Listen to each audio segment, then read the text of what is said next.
Holyrood's Economy Committee said Renfrewshire, West Dunbartonshire, Glasgow and East Ayrshire have seen its bank numbers reduced by around a half, while Edinburgh has experienced the greatest decrease of more than 60% of its banks.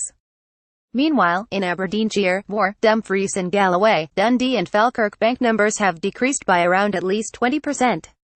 Reasons for the steep decline in numbers of Scotland's banks are said to be varied and range from the impact of the financial crisis and new regulatory costs bearing down on banks' profits to falls in demand for the use of cheques and increased use of electronic payment services.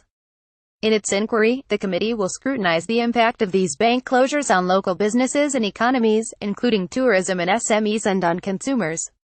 It has also launched a survey and a call for written views asking personal and business banking customers for their views on bank closures.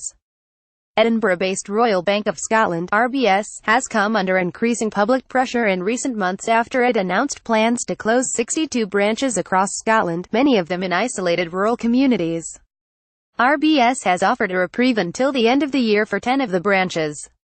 Gordon Lyndhurst, convener of Holyrood's Economy, Jobs and Fair Work Committee, said, "For Scotland to lose more than a third of its banks in just 7 years seems a staggering statistic.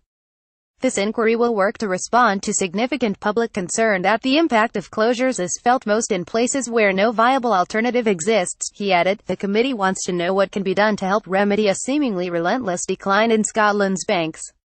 Crucially, what are the alternatives that can help support local businesses and communities, and enable them to thrive for the benefit of all? Andy Wilkes, Scottish policy convener for the Federation of Small Businesses, said, "The Scottish Parliament's Economy Committee is absolutely right to investigate the impact of bank closures on Scottish local communities and economies.